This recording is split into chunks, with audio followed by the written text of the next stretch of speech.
पश्चिम बंगालच्या निवडणुकीत कधी नव्हे एवढी शांतता पाहायला मिळते। लोक मोठ्या प्रमाणावरती मतदानासाठी घराबाहेर पडले। मात्र या निवडणुकीत सर्वात जास्त भाव खाल्ला तो हिंदुत्व, बंगाली अस्मिता आणि आरक्षण या प्रश्नांनी। पश्चिम बंगालच्या विधानसभेच्या 294 जागांसाठी मतदान झालं। त्यातील पहिल्या टप्प्यात 152 तर दुसऱ्या टप्प्यात 142 जागांवर मतदान झालं। मात्र यामध्ये लोकांनी रेकॉर्ड ब्रेक केला असला तरी सुद्धा सगळ्यात महत्त्वाचा मुद्दा ठरतो तो म्हणजे पश्चिम बंगालच्या सत्तेची चावी मुस्लिम, मतुआ, राजवंशी आणि माहिष्य या समाजाच्या हाती असल्याचं एकंदरीत चित्र आपल्याला पाहायला मिळत आहे। त्याचं कारण असं आहे की 2011च्या जनगणनेनुसार पश्चिम बंगालमध्ये 30% मुस्लिम समाज आहे। तर हा मुस्लिम समाज सध्या भाजप विरोधात एकगठ्ठा तृणमूल काँग्रेसच्या पाठीशी उभा राहिल्याचं आपल्याला पाहायला मिळत आहे। दुसरा महत्त्वाचा मुद्दा म्हणजे याच मुस्लिम समाजाचं पश्चिम बंगालमधील जवळपास 90 जागांवरती एक हाती वर्चस्व आहे आणि हा समाज निर्णायक ठरतो। या भागात मुस्लिम समाजाचं मतदान निर्णायक असल्यामुळे तृणमूल काँग्रेसच्या 90 जागांवरचा विजय हा निश्चित मानला जातोय। या पश्चिम बंगालमधील दुसरा महत्त्वाचा समाज जो आहे तो म्हणजे मतुआ। बंगालच्या फाळणीनंतर मतुआ समाज पश्चिम बंगालच्या बॉर्डर भागात स्थलांतरित झाला।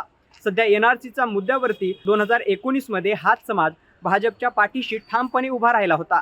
मात्र जर आपण पाहिलं तर 2024च्या लोकसभा निवडणुकीत हाच समाज पुन्हा एकदा तृणमूल काँग्रेसकडे वळलाय। त्याचं कारण हे अगदी तसंच आहे।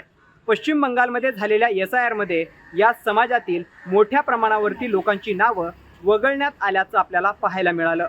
त्यानंतर या यादीतला तिसरा महत्त्वाचा समाज जो पश्चिम बंगालमध्ये निर्णायक भूमिका पार पाडतो तो आहे राजवंशी। राजवंशी हा समाज पश्चिम बंगालमध्ये अवघा 4%। मात्र हाच समाज उत्तर परगणा भागामध्ये जवळपास 35 ते 40% निर्णायक। मात्र पश्चिम बंगालमधील दुसरा महत्त्वाचा समाज आहे तो म्हणजे राजवंशी। हाच राजवंशी समाज अनुसूचित जातीमधून येतो। याच समाजाचं पश्चिम बंगालमधील उत्तर परगणा भागामध्ये जवळपास 35 ते 40 जागांवर निर्णायक असं वर्चस्व आहे।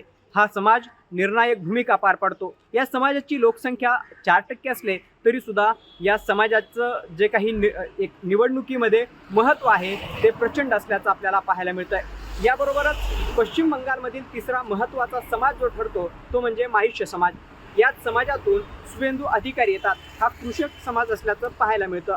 त्यामुळे हा कृषक समाज शुवेंदू अधिकारी यांच्या पाठीशी उभा राहण्याची शक्यता वर्तवली जाते। चौथा महत्त्वाचा समाज जो आहे पश्चिम बंगालमधील जंगल महाल समाज। महाराष्ट्रामध्ये जसा धनगर आरक्षणाचा प्रश्न आहे अगदी तसाच प्रश्न पश्चिम बंगालमध्ये ST आरक्षणासाठी जंगल महाल हा समाज अनेक दशकांपासून लढा देतोय। त्यामुळे या समाजाच्या भूमिकेकडे पश्चिम बंगालचं लक्ष लागलेलं आहे।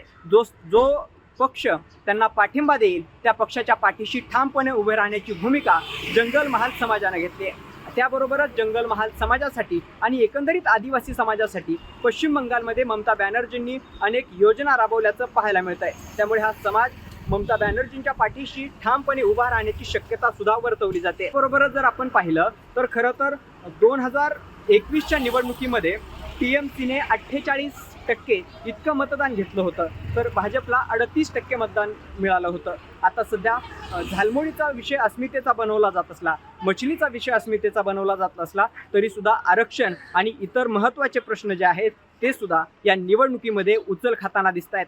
त्यामुळे भाजपला 10%चं आव्हान पार करणं हे प्रचंड मोठं कष्टाचं काम असणार आहे आणि हे आव्हान पार केलं नाही तर पश्चिम बंगालमध्ये पुन्हा एकदा ममता बॅनर्जी यांची सत्ता हे ठरलेली आहे। त्यामुळे पश्चिम बंगालची जनता त्यांनी मतपेटीमध्ये आपला जो कौल दिलेला आहे तो नेमका कुणाला दिलाय याचं उत्तर 4 मेलाच मिळणार आहे। त्यामुळे 4 मेला पश्चिम बंगालमध्ये ममता बॅनर्जी यांचा तृणमूल काँग्रेस गुलाल उधळणार की भाजप याकडे संपूर्ण देशाचं लक्ष लागलेलं आहे। भरत मोहोळकर, साम TV न्यूज, कलकत्ता, पश्चिम बंगाल।